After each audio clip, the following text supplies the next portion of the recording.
Hello world and all my friends and subscribers out there. So today is the third part of my painting miniatures with regular acrylic paints series. And today I'm just going to be talking about Reeves acrylics and their properties. A few of the kind of challenges that are associated with them. So first of all, I'll just talk about acrylic paints in general. They are obviously made for painting on canvases and things like that. So they actually have a really thick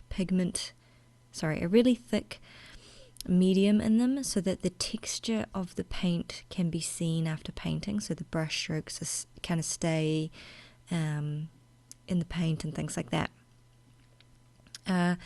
And so that is a challenge in itself because you have to water them down to a degree that no longer is going to be an issue. So with acrylic paints, I normally thin them down with a little bit of water, enough so that the brush strokes can't be seen when you're painting on the miniature. So I'll just put a little bit of the paint on my wet palette, mix up the colour I need, and then add a little bit of water, test it on the model, and if I can't see the brush strokes, then I know I've got the right consistency. So, in relation to miniature paints, regular acrylic paints have got, it depends on the quality, of course, but the more affordable brands tend to have a bigger pigment grind and less pigments in the paint. So therefore that just means that when you paint it on a model, it's going to be a lot more transparent than the model paints that you see people using, specifically made for painting miniatures. So this, of course, if you don't mind spending a little extra time, isn't going to be an issue because it comes out just fine. So you just combat that by painting just several layers of the colour, depending on what colour it is. Colours that are more on the white kind of side or light side are going to have a harder time with coverage than the darker pigments or paints. So Reeves acrylic paints are a great affordable little set of paints. So I bought the 20 pack, and there's enough colours that I don't have to mix too much, so there's not so many complicated combinations of colours. So you just mix two of the colours together, for example, to get a colour that you might require. So I found that mixing these colours wasn't an issue. It was actually quite easy, and I don't think it's going to be a huge challenge for anyone who wishes to use these kind of paints. Yeah, it was quite easy, and I definitely suggest this colour pack because, yeah, for that reason. So moving on to just talking about the Reeves acrylic paints, these in particular have got the coarser pigment grinds that I was talking about and the less pigments as well. So there are more layers that are required. So as you can see on this model that I have been painting while having a chat with you, is that I'm using a skin tone that I've made kind of on the pinkish side. I haven't mixed too much water in it, just as much as I was talking about in the beginning, maybe a drop. And as you can see, the coverage isn't great. So the way that I combat this is, like I was just saying, I do multiple layers. I'm patient with it.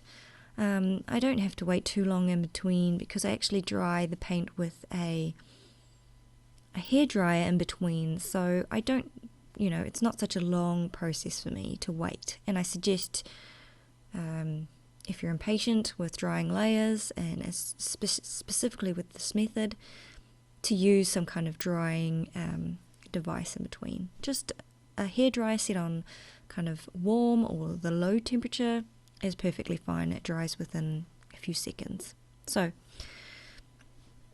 that's how I've been combating this issue.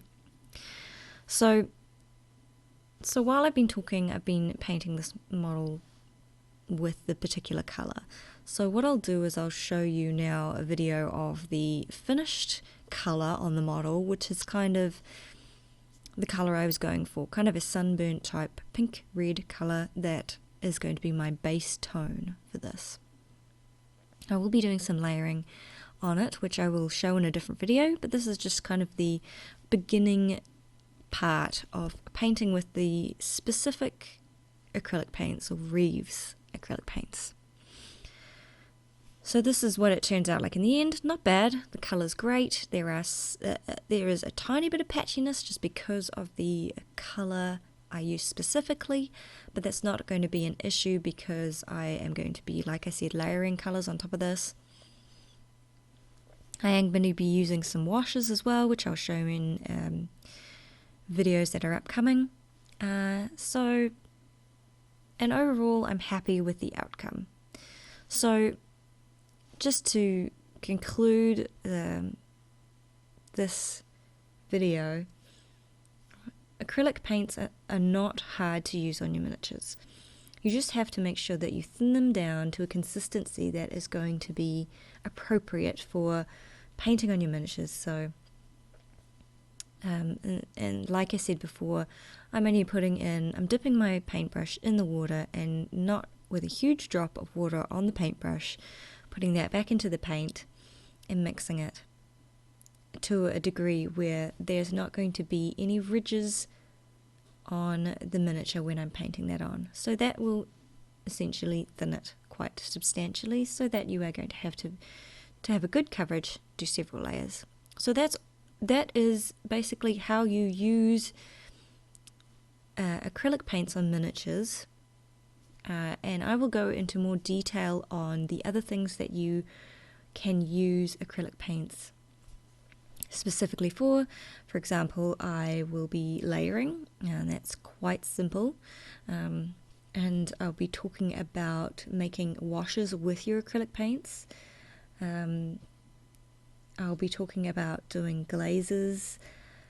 And I'll also be talking about doing blending and things like that, as well as metallic effects using the Reeves specific metallic acrylic paints, and how you mix them with different colors and wash them and things like that to make metal look good for your miniatures.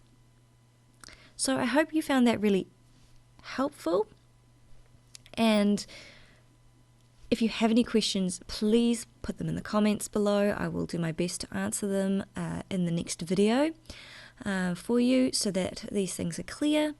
If you've used acrylic paints, please let me know how it goes, what you think of them.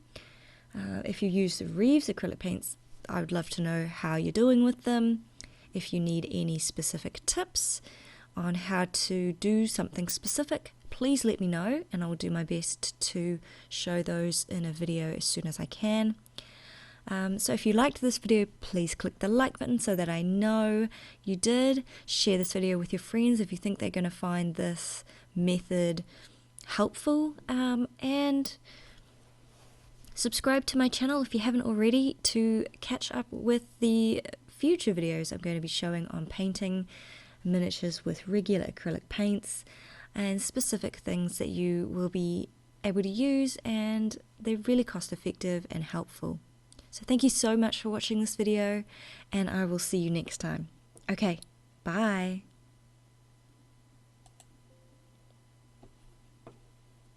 About any kind of rubbing off altogether, so it should be pretty well stuck there. And